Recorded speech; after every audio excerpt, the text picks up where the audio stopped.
بسم اللہ الرحمن الرحیم۔ السلام علیکم۔ پروگرام الکلام کے ساتھ آپ کا میزبان محمد شعیب رضا حاضر خدمت ہے۔ ناظرین کرام، اس پروگرام کے پہلے حصہ میں ہم قرآن کریم کی کچھ آیات کو سمجھنے کی کوشش کرتے ہیں، اور دوسرے حصہ کے اندر اپنے عہد کے جو نمائندہ سیاسی، سماجی، مذہبی اور معاشرتی موضوعات ہیں ان سے متعلق کچھ سوالات ہمارے پاس ہوتے ہیں، ان کے جوابات ہم جاننے کی کوشش کرتے ہیں۔ میرے ساتھ شریک گفتگو ہوتے ہیں جناب محمد امانت رسول صاحب۔ بہت شکریہ امانت صاحب آپ کے وقت کا۔ میری معاونت کریں گے جناب محمد بلال صاحب بہت شکریہ، اور امید ہے آپ کے پاس بہت اچھے سوالات آج ہوں گے۔ امانت صاحب، ہم اپنے پروگرام کا آغاز کرتے ہیں۔ سابقہ جو پروگرام تھا اس میں ہم نے بات کی تھی سورہ یوسف، اور ہم پہنچے تھے کہ حضرت یوسف علیہ السلام نے اپنے بھائیوں سے کہا کہ وہ اپنے ایک بھائی کو جس کو وہ گھر چھوڑ آئے ہیں اس کو بھی لے کے آئیں، اور بنیامین جب آئے اور ان کے سامان سے وہ جو پیمانہ تھا وہ برآمد ہوا، اور پھر اس قانون کے مطابق ان کو وہاں پہ رکھ لیا۔ اس سے آگے ہم نے آج گفتگو کا آغاز کرنا ہے۔ میں گزارش کروں گا کہ آپ اپنی گفتگو کا آغاز کریں۔ بسم اللہ الرحمن الرحیم۔ ناظرین اکرام، کل ہم نے یہاں تک بات کی تھی کہ حضرت یوسف علیہ السلام کے بھائیوں نے آپ سے کہا کہ آپ ہم میں سے کسی کو اپنے پاس رکھ لیں اور بنیامین کو جانے دیں۔ حضرت یوسف علیہ السلام نے معاذ اللہ کہا کہ اللہ کی پناہ، کہ یہ کیسے ہو سکتا ہے کہ ہم وہ جس کے سامان سے وہ پیالہ نکلا ہے اس کو ہم نہ رکھیں اور دوسرے کو اس کی جگہ ہم رکھ لیں۔ اب اس کے بعد بھائی مایوس ہو گئے اور وہ علیحدہ ہو کر آپس میں مشورہ کرنے لگے۔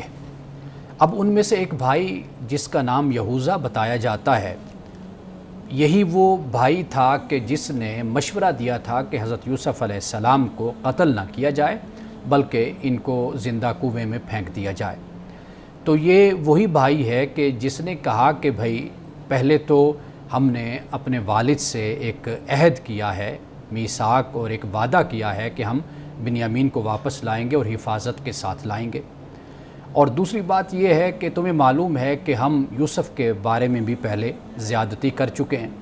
اب اس بھائی نے کہا کہ بھئی فلن ابرح الارض حتی یأذن لی ابی او یحکم اللہ لی وہو خیر الحاکمین، کہ میں تو یہ جگہ چھوڑ کر جانے والا نہیں ہوں، یعنی میں تمہارے ساتھ نہیں جاؤں گا، میں تو یہیں بیٹھا ہوں، یا اللہ کی طرف سے کوئی فیصلہ ہو جائے یا والد پھر مجھے اجازت دے دیں، یعنی آنے کا کہہ دیں۔ تو اب یہ بھائی اپنے اس بھائی کو چھوڑ کر یا نہ چھوڑ کر، قرآن پاک نے اس حوالے سے کچھ بیان نہیں کیا، لیکن بہرحال وہ بھائی پھر جو باقی تھے وہ حضرت یعقوب علیہ السلام کے پاس پہنچ جاتے ہیں۔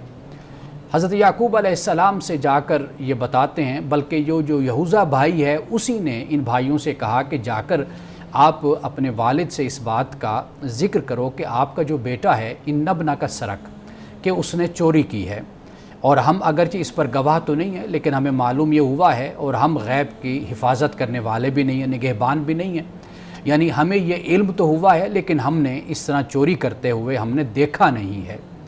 اب اس کے بعد حضرت یعقوب علیہ السلام کی جو کیفیت اور جو حالت تھی کہ پہلے تو حضرت یوسف علیہ السلام کو کھویا اور اب بنیامین کو کھو دیا۔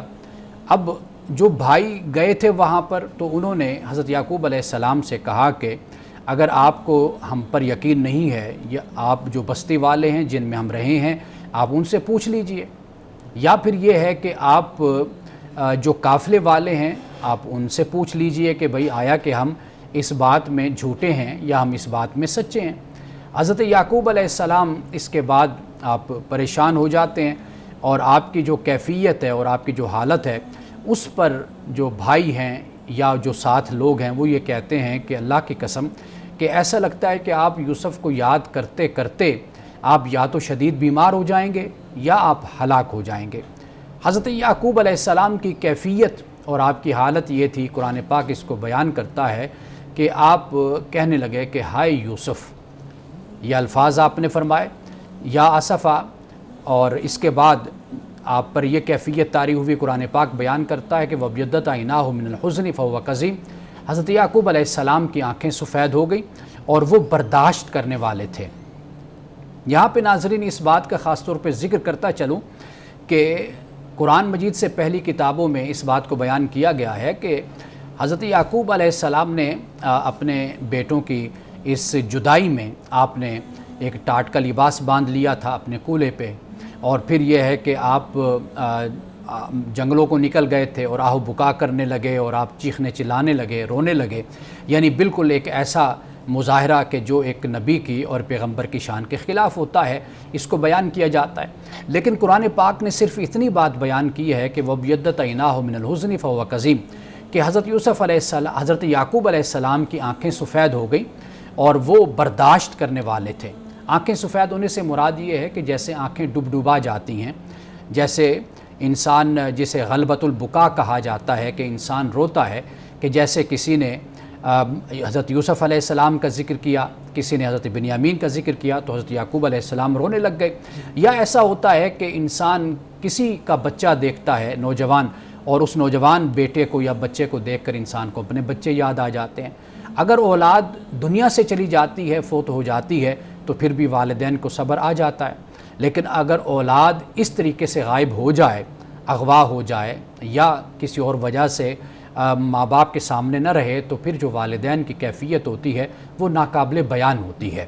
حضرت یعقوب علیہ السلام کے صبر کو بھی قرآن پاک بیان کر رہا ہے کہ آپ برداشت کرنے والے تھے، لیکن آپ کی آنکھیں جو ان سے تھی وہ ڈبا جاتی تھی۔ یعنی جو یہاں پر وَبْيَضَّتْ عَيْنَاهُ کے الفاظ آتے ہیں، اس سے یہ بات سمجھ آتی ہے، تو اس سے ہرگز یہ مراد نہیں ہو سکتا کہ حضرت یعقوب علیہ السلام نابینا ہو گئے اور آپ کی بینائی ختم ہو گئی۔ اب اس کے بعد قرآن پاک بیان کرتا ہے کہ حضرت یعقوب علیہ السلام نے اللہ کی بارگاہ میں یہ کہا کہ انما اشکو بسی وحزنی اللہ واعلم من اللہ ما لا تعلمون، کہ آپ نے کہا کہ میں اپنا غم اور اپنی تکلیف صرف اللہ کے سامنے ہی بیان کرتا ہوں، اس لیے کہ اللہ کی طرف سے جو مجھے علم دیا گیا ہے وہ میں جانتا ہوں جو تم نہیں جانتے۔ یعنی یہ پیغمبرانہ شان ہے، یہ پیغمبرانہ عظمت ہے اور یہ پیغمبرانہ مقام ہے کہ کسی بھی حال میں اللہ سے امید کا دامن نہیں ہاتھ سے جانے دینا، یعنی اللہ سے ہمیشہ امید رکھنی ہے کہ اس کی طرف سے بہتری ہوگی اور اس کی طرف سے بھلائی ہوگی۔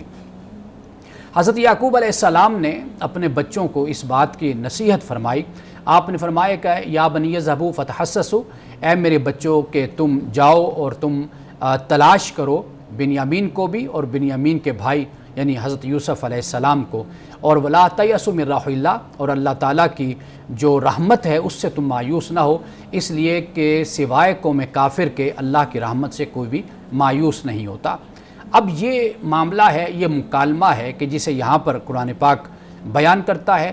اب بھائی کنعان سے واپس حضرت یوسف علیہ السلام کے پاس آ جاتے ہیں۔ اب اس کے درمیان کا جو سفر ہے قرآن پاک اس کو بیان نہیں کرتا، وہ کیا کڑی ہے اور کیا بیتی، کیا صورتحال ہے۔ اب قرآن پاک ڈائریکٹ اور براہ راست ہمیں حضرت یوسف علیہ السلام کے پاس لے کر آتا ہے اور پھر وہاں پر بھائیوں کا حضرت یوسف علیہ السلام سے مکالمہ ہوتا ہے۔ بہت شکریہ مانی صاحب۔ اچھا، میرے پاس کچھ سوالات ہیں آپ کی گفتگو سے متعلق۔ سب سے پہلے تو میں آپ کے سامنے سوال رکھوں گا۔ آپ نے خود ہی جیسے ابھی بات کی کہ حضرت یعقوب علیہ السلام سے متعلق کچھ ہمارے پاس چیزیں آتی ہیں اس طرح کی کہ انہوں نے اپنی حالت اس طرح کی بنا لی، ٹاٹ کا لباس پہن لیا اور یہ چیزیں ہیں۔ اسی طریقے سے ہمارے ہاں ایک اور چیز بیان کی جاتی ہے جس کو میں پڑھ رہا تھا تفسیر کے اندر، کہ جب حضرت یوسف علیہ السلام بھائیوں سے وہ بات کر رہے ہیں اور ایک بھائی کہہ رہے ہیں کہ میں تو واپس نہیں جاؤں گا، تو مکالمہ ہوتا ہے، اور اس مکالمے کے اندر جب بحث ہوتی ہے اور اس بحث کے اندر اس بھائی کو بھی غصہ آتا ہے، وہ الزام لگاتا ہے، پھر حضرت یوسف علیہ السلام کو غصہ آتا ہے، ان کا چہرہ سرخ ہو جاتا ہے۔ یہ باتیں تفسیر کے اندر میں نے خود پڑھی ہیں۔ تو سوال میرا بنیادی طور پہ یہ ہے کہ اگر یہ ساری باتیں اس طرح کی ہیں اور ہمیں معلوم ہے اور یہ بھی جو ہے نا وہ چیز سامنے ہے ہمارے کہ تورات انجیل جو سابقہ کتب ہیں ان میں تحریف ہو چکی ہے، تو پھر کیوں ہمارے مفسرین جو ہے نا وہ انہی چیزوں کو، انہی روایات کو لیتے ہیں جو ایک تو عقلی اس پہ لیول پہ پورا نہیں اترتی، اور دوسرا یہ ہے کہ ان کے اوپر بہت سے سوالات پھر کھڑے ہو جاتے ہیں؟ دیکھیے بات یہ ہے کہ جو مفسرین کرام ہے ان کا ایک مقصد تو یہ ہوتا ہے کہ اگر کوئی بیک گراؤنڈ یا کوئی پس منظر ہے یا کہیں پر بھی اس کا کوئی حوالہ مل جاتا ہے تو وہ اس کو نقل کر دیتے ہیں۔ صحیح، یعنی اس کے لیے پھر معاملہ ہم پر ہوتا ہے، یعنی جو علم کے طالب ہیں، جو آگے کام کرنے والے ہیں تحقیق اور ریسرچ کا، پھر ان کی ذمہ داری بن جاتی ہے کہ وہ اس پر تحقیق کر لیں، اس پر ریسرچ کر لیں، اس کو دیکھ لیں۔ اب اگر کوئی بات میں نے شاید پہلے بھی یہ بیان کی تھی کہ کوئی ایسی بات کہ جو واضح نص کے خلاف ہے یا پیغمبرانہ شان کے خلاف ہے کہ قرآن پاک نے انبیاء علیہ السلام کا ذکر کیا اور ان کا جو کردار ہے، جو ان کا اخلاق ہے، جو ان کا صبر ہے، وہ جو قرآن پاک بیان کرتا ہے، اگر اس کے کوئی خلاف ایسی کوئی بات ہے تو واضح بات ہے کہ ہم اس کو رد کر دیتے ہیں، ہم اس کو نہیں مانتے۔ لیکن بات یہ ہے کہ ہر بات بھی تورات اور انجیل کی قابل رد نہیں ہے، یعنی بہت سی باتیں ایسی ہیں کہ جس سے قرآن پاک کے واقعے کو ایکسپورٹ ہو جاتی ہے، یعنی کہ اس میں نہ تو کوئی ایسی قباحت موجود ہے کہ جس کی بنیاد پر آپ اس کو چھوڑیں، اور نہ ہی کوئی قرآن کی نص کے خلاف وہ بات جاتی ہے کہ آپ اس کو رد کرتے ہیں۔ تو لہٰذا اگر اس کو قبول کر لیا جائے تو اس سے نہ کوئی اضافہ ہوتا ہے، نہ اس سے کسی لحاظ سے کوئی کمی ہوتی ہے۔ تو لیکن یہ ہے کہ ہم نے جو اصل بات سمجھنی ہے وہ قرآن مجید سے ہم نے سمجھنی ہے۔ ہمارے بعد مفسرین، مثال کے طور پر آپ اگر تفسیر ابن کثیر کو اگر آپ اٹھا کر دیکھیں تو علامہ ابن کثیر نے تاریخ بھی بیان کی ہے، یعنی اسلام کی جو تاریخ ہے اس کو بیان کیا ہے، واقع کربلا کو اگر آپ اٹھائیں گے اس کو بیان کیا، خلفاء کے زمانے کو بھی بیان کیا، بعد کے زمانوں کو بھی بیان کیا۔ تو کچھ مفسرین کرام کا جو مزاج ہے وہ کچھ تاریخی رجحان ان کا زیادہ ہوتا ہے، تو لہٰذا وہ ان باتوں کو بھی تفسیر میں شامل کر دیتے ہیں اس کی وضاحت کے لیے۔ لیکن یہ کہ قرآن پاک نے جتنی بات بیان کی ہے وہ صرف اتنی بات بیان کی ہے کہ بھئی کہ انہوں نے حضرت یوسف علیہ السلام کے حوالے سے کہا بھی اگر اس نے چوری کی ہے تو اس کے بھائی نے بھی چوری کی ہے، تو یہاں پر تو یہ بات ہمیں مل رہی ہے۔ پھر قرآن پاک نے جس اسلوب میں اس بات کو بیان کیا کہ حضرت یوسف علیہ السلام نے اس بات کو آپ پی گئے، یعنی آپ نے اس کو برداشت کیا، اور آپ نے کہا کہ وَأَنْتُمْ شَرٌّ مَكَانًا، کہ تم لوگ جو ان سے بڑے شریر قسم کے تم لوگ ہو، کہ تم یعنی ایسی غلط بات یوسف کی طرف تم منسوب کر رہے ہو۔ اب یہ وہ مقام تھا کہ حضرت یوسف علیہ السلام نے اس مقام پر اس کا اظہار بھی نہیں کیا، کیونکہ اللہ کی طرف سے حکم بھی نہیں تھا اور ابھی وقت بھی نہیں تھا کہ بھئی آپ یہ بتاتے کہ بھئی میں تمہارا بھائی ہوں، میں یوسف ہوں۔ تو یہ جو یہاں پر قرآن پاک یہ جو بیان کرتا ہے کہ حضرت یوسف علیہ السلام پی گئے، بات کو آپ نے برداشت کر لیا اور آپ نے پھر اپنے اندر آپ نے یہ بات آپ نے فرمائی اور یہ آپ نے کہی۔ اب اگر کوئی اسی بات کو بڑھاوا دے کر آگے ساری وہ کہانی بنا لیتا ہے کہ بھئی پھر یوسف اور برادران میں آپس میں کوئی بحث ہوئی، کوئی مباحثہ ہوا، کوئی مکالمہ ہوا اور کچھ تو میں ہو گئی، تو میرا خیال ہے کہ یہ پھر وہ اسی سے ہی مزید اخذ کر کے بات کو آگے بڑھا رہا ہے۔ باقی قرآن نے جتنی بات بیان کی ہے وہ بات تو بالکل ایسی نہیں ہے۔ اور پھر احادیث کی طرف بھی ہم جائیں تو آپ دیکھیے کہ رسول اللہ صلی اللہ علیہ وسلم نے بھی حضرت یوسف علیہ السلام کی جو برداشت ہے، جو صبر ہے اور جو حوصلہ ہے اس کو آپ نے بھی بیان فرمایا ہے بہت اچھے طریقے سے، اور بالکل قرآن بھی ان کے صبر اور اس حوصلے کو بیان کرتا ہے۔ تو یہ بڑی چیزیں ہیں جن کی وجہ سے ذہن میں جو ہے نا وہ اس طرح کے اشکالات پیدا ہوتے ہیں۔ میرے پاس سوالات ہیں لیکن ہمیں ایک وقفہ لینا ہے۔ ناظرین کرام، ملتے ہیں ایک وقفے کے بعد، ہمارے ساتھ رہیے۔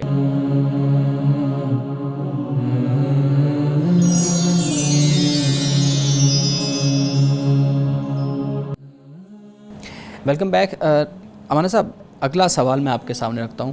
صبر جمیل، اس کا جو ہے نا وہ ملتا ہے، ہم اکثر دعائیں بھی کرتے ہیں تو اس کے اندر بھی ہم یہ لفظ سنتے ہیں کہ صبر جمیل، اللہ تعالیٰ سے ہم دعا مانگتے ہیں کہ اللہ صبر جمیل عطا فرما، ٹھیک ہے؟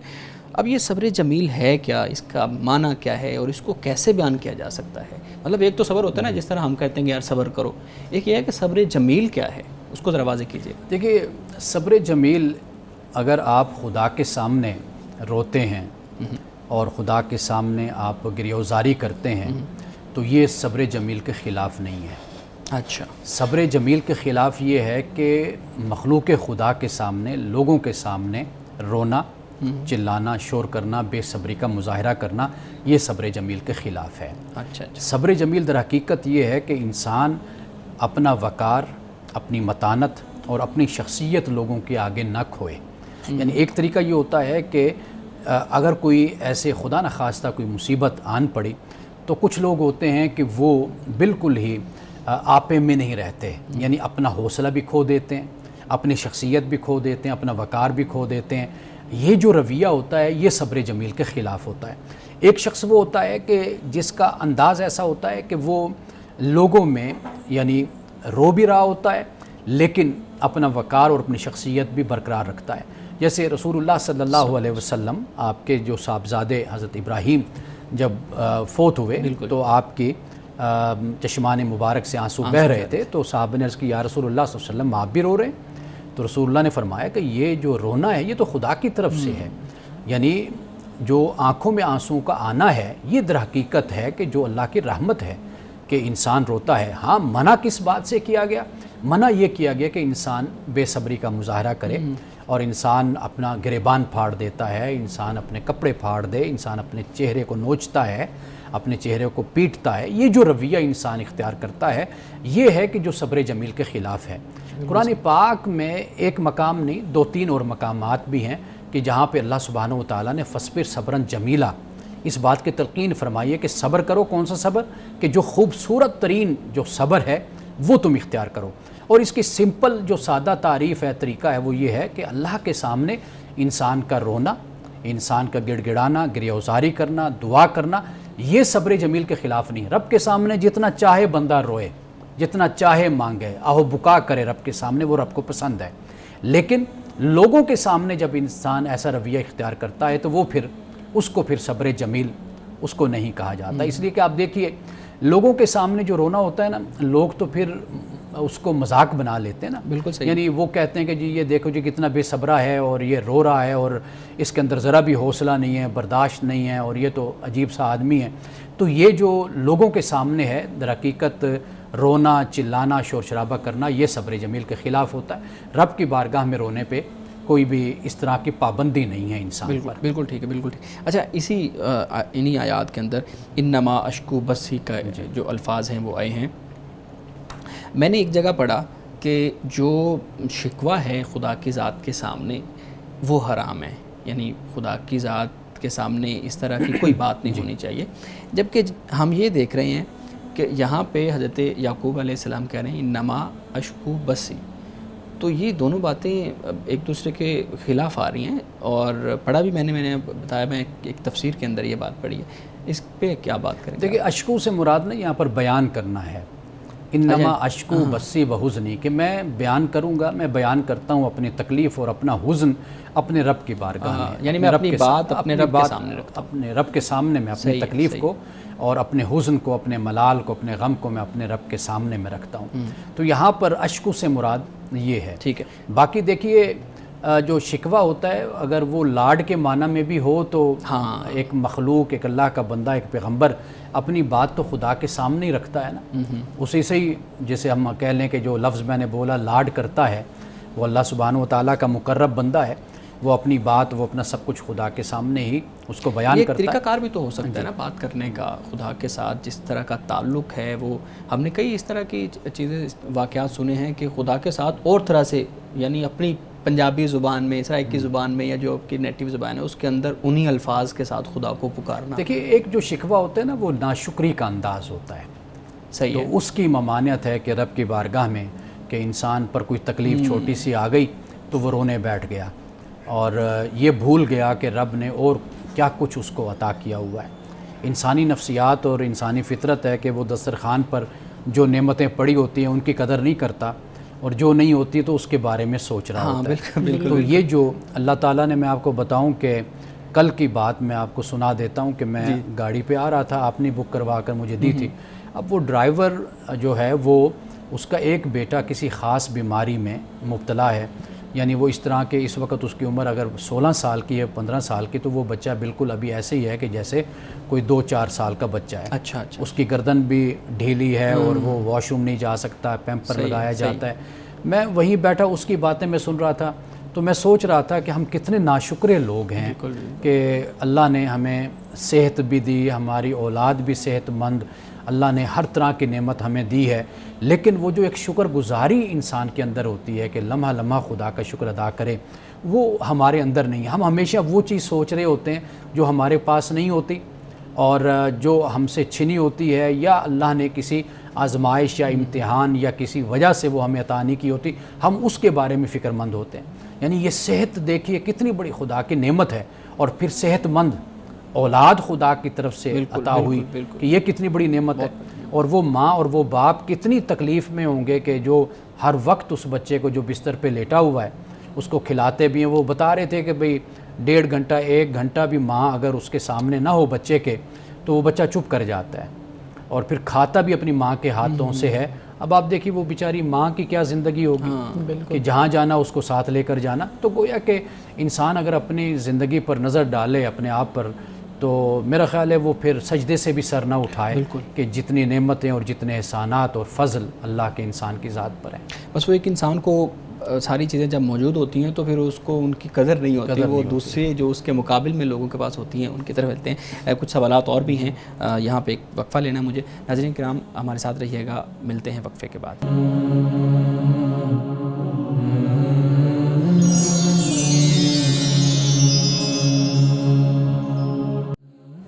Welcome back. ناظرین ہم سوالات لے رہے تھے, سورہ یوسف کا جو درس ہم نے سنا اس کے اوپر سوالات ہیں. ہمارے صاحب آخری سوال میں آپ کے سامنے رکھتا ہوں. لا تیأسوا من روح اللہ, انہی آیات کے اندر ایک آیت کا ایک حصہ ہے, خدا کی رحمت سے مایوس نہ ہو. حضرت یعقوب اپنے بچوں کو کہہ رہے ہیں کہ تم خدا کی رحمت سے مایوس نہ ہو بلکہ اپنے بھائیوں کو ڈھونڈو اور اس طرف جاؤ. اچھا, ایک شخص ایسا ہے جو بہت زیادہ گناہ کرتا ہے, بہت زیادہ گناہوں کے اندر وہ جو ہے نا وہ جکڑا ہوا ہے, اور پھر اس کا بعد اوقات کھلم کھلا اظہار بھی کرتا ہے. جیسے جوانی کے اندر ہم دیکھتے ہیں کہ کچھ لوگ ہوتے ہیں جو عام طور پہ ڈرنک کرتے ہیں یا کوئی اور اس طرح کے ان کے انلیگل ریلیشنز ہیں, یا مختلف طرح کی چیزیں ہیں نا, بڑے گناہ ہیں, گناہ کبیرہ جن کو ہم کہتے ہیں. اب وہ اس کا اظہار بھی کرتا ہے دوستوں کے سامنے, لیکن آخری عمر میں جا کے یا کسی ایک ٹائم پیریڈ کے بعد اس کو معلوم ہوتا ہے کہ نہیں یار میں نے تو بہت زیادہ گناہ کر لیا, تو اب خدا کی رحمت کی طرف میں لوٹتا ہوں, اس سے دعا کرتا ہوں. لیکن ایک روایت ہمارے سامنے آتی ہے جو میں آپ کے سامنے رکھتا ہوں, آپ اس پہ اپنی رائے دیجیے گا. حضرت ابو ہریرہ رضی اللہ تعالیٰ عنہ سے مروی ہے کہ رسول اللہ صلی اللہ علیہ وآلہ وسلم نے فرمایا کہ میری امت میں سے سب کے گناہ معاف ہو جائیں گے, لیکن جو کھلم کھلا گناہ کرنے والا یا گناہ کا اظہار کرنے والا ہے اس کے گناہ معاف نہیں ہوں گے. اب جو سینیریو میں نے آپ کے سامنے رکھا ہے اس میں تو ایک شخص کو ایک خاص ٹائم پیریڈ کے بعد معلوم ہو گیا کہ نہیں یار میں نے غلط کیا تھا, تو کیا یہ تضاد میں ان دونوں چیزیں آ رہی ہیں کہ یہاں پہ حضرت یعقوب علیہ السلام بتا رہے ہیں, قرآن بتا رہا ہے کہ خدا کی رحمت سے مایوس نہیں ہونا, دوسری طرف رسول اللہ صلی اللہ علیہ وسلم کی ایک روایت ہمارے سامنے ہی آتی ہے جو بیان کی جاتی ہے کہ کھلم کھلا اظہار کرنے والے کے گناہ معاف نہیں ہوں گے. تو یہ تو تضاد ہے. اس میں دو باتیں ہیں. ایک تو یہ ہے کہ دیکھیے کوئی بھی بڑے سے بڑا گناہ گار ہو اگر وہ توبہ کر لیتا ہے, ٹھیک ہے, قرآن پاک نے واضح طور پر اس بات کو بیان کیا کہ انما التوبۃ علی اللہ للذین یعملون السوء بجہالۃ ثم یتوبون من قریب. تو جب وہ توبہ کر لیتا ہے تو اللہ تعالیٰ اس کی توبہ کو قبول کر لیتا ہے. ایک تو توبہ کو اللہ سبحانہ و تعالیٰ نے انسان کو پیدا کیا, انسان کی فطرت کو, اس کے مزاج کو, عادات کو اللہ تعالیٰ سے بہتر کوئی نہیں جانتا. وہ خالق ہے, وہ مالک ہے. تو اس نے ایک تو توبہ کا دروازہ ہمیشہ اوپن رکھا ہے, اور یہاں تک بیان کر دیا کہ بھئی موت جب ایک شخص نے دیکھ لی, یعنی اب اس کو موت آ رہی ہے, اس کو پتہ ہے, یا وہ حالت کفر میں مر رہا ہے, تو اس کو تو کبھی بھی معافی اس کو نہیں ملے گی. یعنی یہ دو حالتیں. باقی اس سے پہلے جو صورتحال ہے کہ انسان توبہ کرتا ہے, اللہ کی طرف رجوع کرتا ہے, تو اللہ تعالیٰ اس کی توبہ کو قبول فرماتا ہے. یہاں پر جو حدیث پاک میں بیان ہو رہا ہے, ایک تو ایک شخص ایسا ہے کہ جس نے توبہ بھی نہیں کی. اچھا, یعنی یہاں پر بالکل اوپن بات ہو رہی ہے, صحیح ہے, کہ وہ یعنی اس حد تک فسق و فجور کا عادی ہوا کہ اس کے دل سے خوف خدا ہی چلا گیا. یعنی گناہ کا تصور جو ہوتا ہے نا, کہ انسان کے اندر ایک ڈر ہوتا ہے کہ یہ میں غلط کام کر رہا ہوں, یہ میں چوری کر رہا ہوں, یہ ڈاکہ ڈال رہا ہوں, قتل کر رہا ہوں, زنا کر رہا ہوں, شراب پی رہا ہوں, یا کوئی اس طرح کی حرکت, ذرا بھر بھی اس کے اندر خوف نہیں پیدا ہوتا. بالکل صحیح. اور وہ اسی حالت میں ہی اس دنیا سے چلا جاتا ہے. اس کے علاوہ دیگر گناہ بھی اس کے ہیں. مثال کے طور پر کوئی ایسا شخص ہے کہ اس نے دیگر گناہ کیے ہوئے ہیں, لیکن وہ ایسا جری قسم کا انسان نہیں ہے, تو واضح بات ہے کہ خدا کے پاس وہ جاتا ہے, اللہ تعالیٰ اپنے فضل سے, اپنی رحمت سے اس کو معاف کر سکتا ہے. لیکن یہ شخص جو ان سے یہ بغیر توبہ کیے ہوئے جاتا ہے, اب فاسق بھی ہے, یہ فاجر بھی ہے, اور علی اعلان اور بڑی جرت والا ہے کہ اس کو پرواہ کسی چیز کی نہیں ہے. اب جب یہ خدا کی بارگاہ میں جائے گا تو واضح بات ہے کہ پھر اس کو کہاں پر معافی ملنی ہے. لیکن چاہے چھوٹا گناہ کرنے والا ہو یا بڑا, لیکن اگر وہ توبہ کر کے چلا جاتا ہے خدا کی بارگاہ میں, معافی مانگ لیتا ہے, تو پھر قرآن پاک یہ بیان کرتا ہے کہ لا تقنطوا من رحمت اللہ ان اللہ یغفر الذنوب جمیعا, کہ بے شک اللہ تعالیٰ سب گناہوں کو اللہ معاف کر دیتا ہے, اللہ کی رحمت سے تم مایوس نہ ہو. تو لہٰذا اللہ سبحانہ و تعالیٰ ہماری طرح ماضی کو نہیں دیکھتا, ہم تو دیکھتے ہیں نا کہ اگر آج کوئی شخص نیک ہو جائے مثلا توبہ کر لے، ہم کہتے ہیں جانتے ہیں بھائی ہم اس کو ایسے ہوتا تھا یہ ماضی میں، لیکن اللہ سبحانہ و تعالیٰ انسان کی ہسٹری کو، انسان کی تاریخ اور ماضی کو نہیں دیکھتا، اور جیسے بندہ اس کے پاس آتا ہے وہ فرماتا ہے کہ بس یہ میرا بندہ آج اس طرح گناہوں سے پاک اور صاف ہو گیا کہ جیسے یہ آج اپنی ماں کے بطن سے دنیا میں آیا، باہر آیا، یعنی تو اس حد تک توبہ کا اعلان ہو جاتا ہے۔ جس حالت کے اندر وہ انسان خدا کے سامنے جا رہا ہے اس حالت کو خدا دیکھ رہا ہے کہ یہ کتنا نادم ہو کے اور کس دل کے ساتھ اس کی کیفیت خدا کے سامنے، خدا ماضی کو یا گناہوں کی کمیت اور تعداد کو خدا نہیں دیکھتا۔ یہ بنیادی بات ہے جو قرآن پاک ہمیں سمجھاتا ہے۔ صحیح ہے، بڑی انتہائی خوبصورت بات آپ نے کی ہے، بہت شکریہ مولانا صاحب، آپ نے بہت ہی احسن انداز میں سورہ یوسف کا جو یہ ہمارا پورشن تھا اس کو بیان کیا ہے اور اس کے سوالات کے جوابات دیے ہیں۔ ہمارے پاس کچھ سوالات ہیں، بلال صاحب ہمارے پاس موجود ہیں۔ بلال صاحب آپ کے پاس کچھ سوالات ہوں گے، آپ ایک ایک کر کے مولانا صاحب کے سامنے رکھیے گا تاکہ ہم ان کے جوابات جان سکیں، پلیز۔ جی بہت شکریہ شعیب صاحب، thank you so much.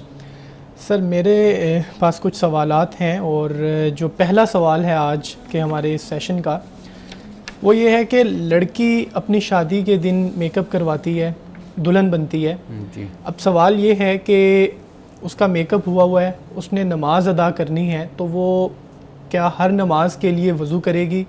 Obviously اس کا میک اپ اترے گا، پھر نماز کے بعد کیا وہ دوبارہ میک اپ کرے گی؟ پھر ایک اور بڑی بات کہ نیل پالش لگی ہوتی ہے، تو کیا نیل پالش بھی وہ پھر اتارے گی اور پھر وضو کرے گی؟ اس بارے میں کلیئرٹی دیجیے۔ اچھا، پہلی بات تو یہ ہے کہ ان مسائل میں ہمارے علماء کی جو آراء ہوتی ہیں، فتاویٰ ہوتے ہیں، وہ مختلف ہوتے ہیں جی، اور یہ ایک فطری بات ہے، یعنی اس کو کوئی اس صورت میں نہیں لینا چاہیے کہ جی دیکھیں جی یہ علماء کا کبھی اتفاق ہی نہیں ہوتا، تو یہ نہیں ہمیں سوچنا چاہیے۔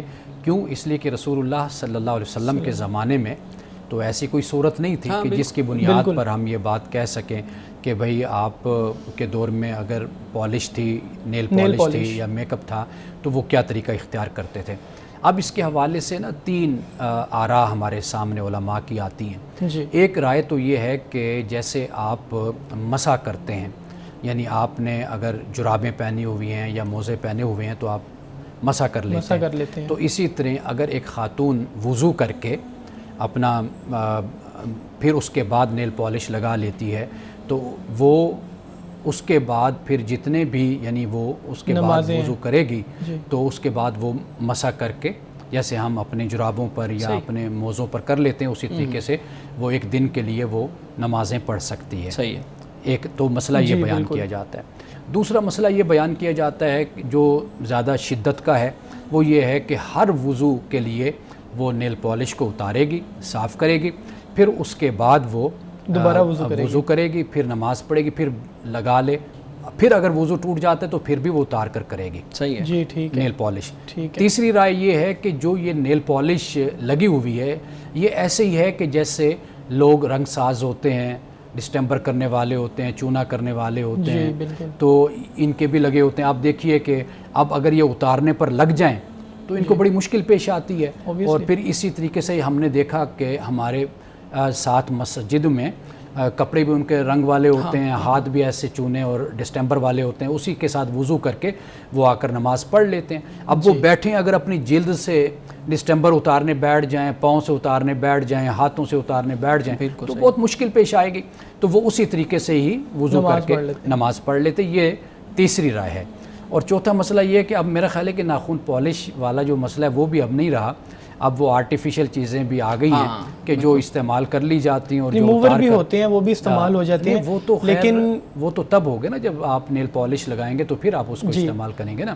میں یہ بتا رہا ہوں کہ آرٹیفیشل بھی نیلز وغیرہ یہ آ گئے تو اب وہ بھی لگا لیے جاتے ہیں، تو میرا خیال ہے اب یہ مسئلہ بھی کوئی اتنا اہم نہیں رہا۔ جی سر، دوسری جو بات تھی کہ میک اپ اس نے کیا ہوا ہے تو وضو کرے گی، اوبیسلی چہرہ دھوتے وقت میک اپ بھی اس کا اترے گا، اس بارے میں بھی بتائیں۔ وہی اسی مسئلے کو جو میں نے 3-4 آراء آپ کے سامنے رکھی ہیں اس کو اسی پر بھی آپ اپلائی کر سکتے ہیں، بالکل صحیح ہے، اس کے اندر ہم لے سکتے ہیں۔ جو آپ نے دوسرا اور تیسرا مسئلہ بیان کیا ہے، جو رائے دی ہے، مجھے لگتا ہے وہ تو قابل عمل نہیں ہے، کوئی بھی ایسا نہیں کرے گا کہ ہر نماز سے پہلے دوبارہ وضو کرے، میک اپ اترے گا پھر دوبارہ میک اپ کروائیں، تو ایسا تو بہت مشکل ہے کہ کوئی بھی دلہن ایسا کرے۔ جو معمول ہے وہ یہی ہے جو آپ کہہ رہے ہیں، آپ صحیح کہہ رہے ہیں، وہ یہی ہے کہ مسح کر لیا جاتا ہے. کیونکہ عام طور پہ میں نے تو یہ دیکھا ہے کہ نمازیں چھوڑ دیتے ہیں, وہ نہیں پڑھتے, بعد میں ہو سکتا ہے قضا کر لیتے ہوں یا جو بھی طریقہ کار ہے, لیکن یہ کبھی بھی نہیں دیکھا کہ وہ دوبارہ ہر نماز کے لیے چہرہ دھلے اور پھر میک اپ, وہ ایسا نہیں ہوتا. بہت واضح بات ہے کہ یہ مشکل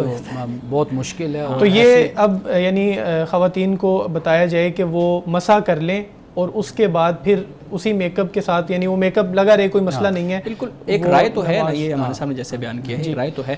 جی سر, ہمارے پاس جو ہے نا وہ ابھی ایک وقت ہوا ہے بریک کا, تو بریک کے بعد آپ کے سوالات دیں. ناظرین کرام ہمارے ساتھ رہیے گا, ملتے ہیں ایک بریک کے بعد.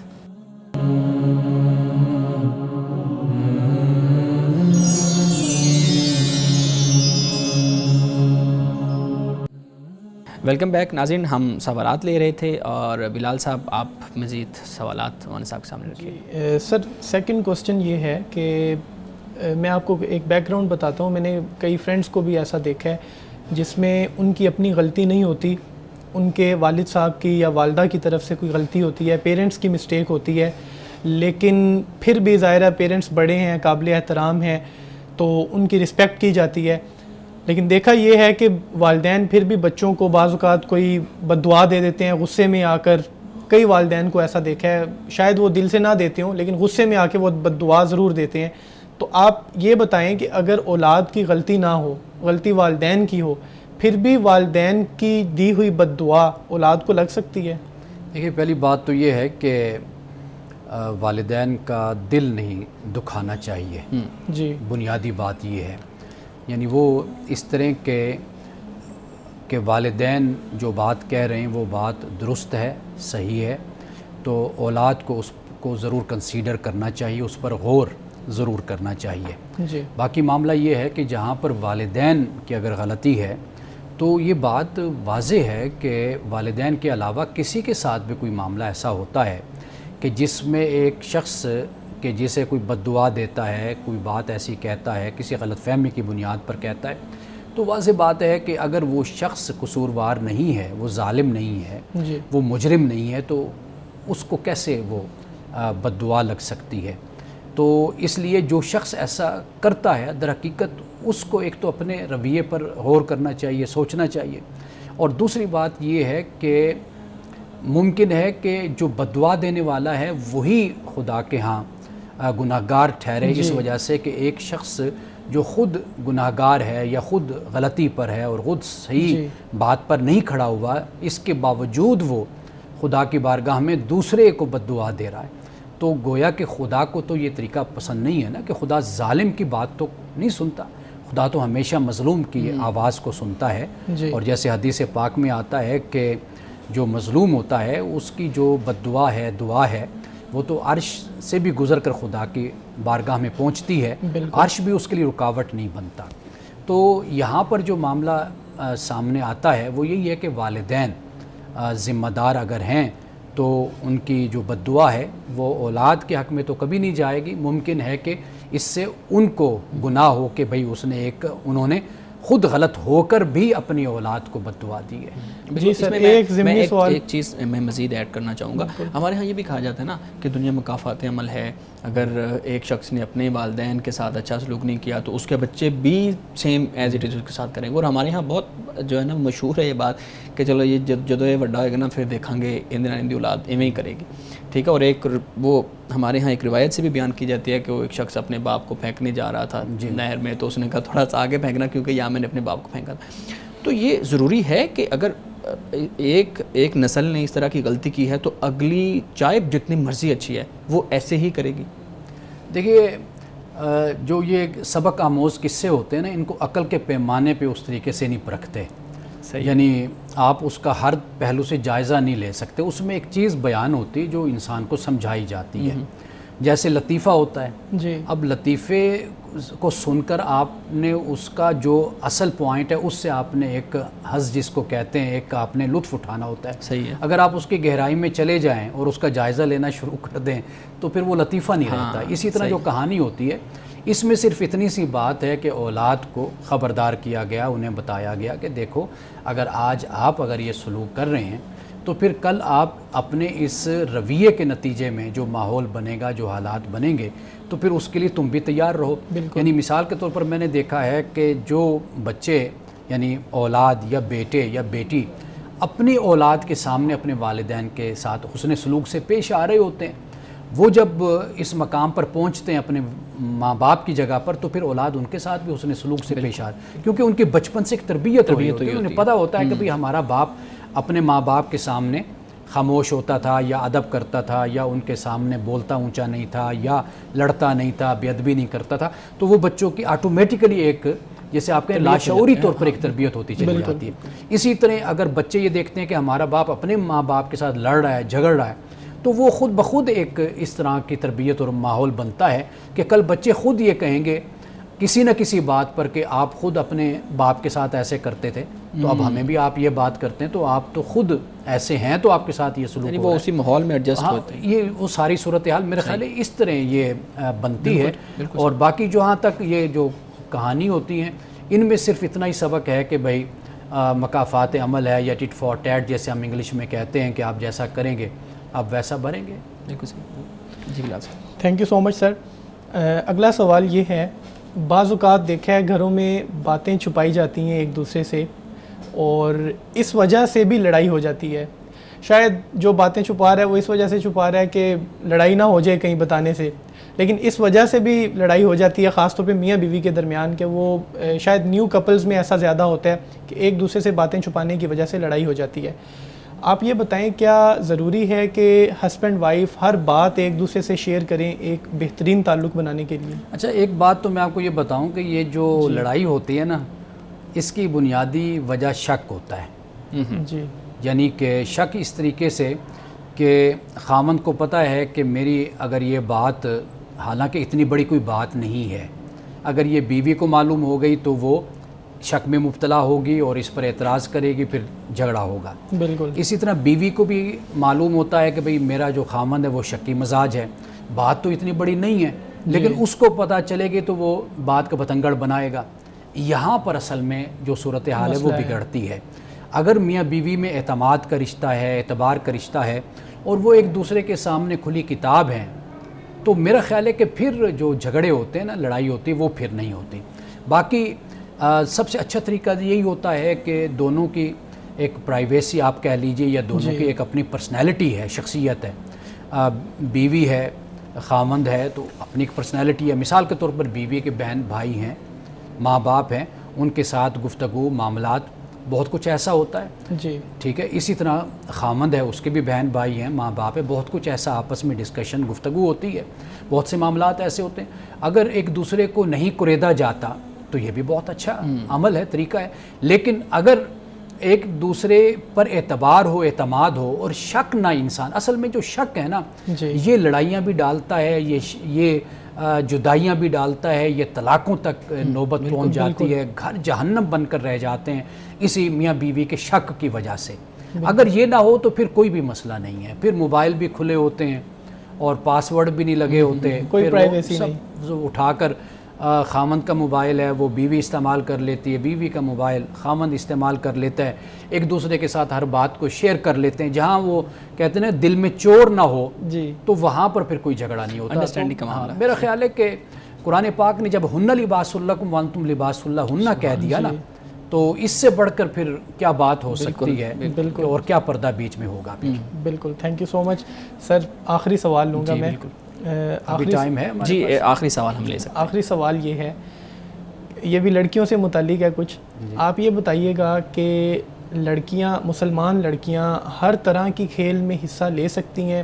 بہت ساری سپورٹس اور گیمز میں ان پر پابندی لگائی جاتی ہے، ان کو منع کیا جاتا ہے، کچھ میں جیسے اسکول کالج ہے ان کی طرف سے، یا گارڈین ہیں، پیرنٹس ہیں، ان کی طرف سے، تو شریعت کیا کہتی ہے، اسلام کیا کہتا ہے اس بارے میں؟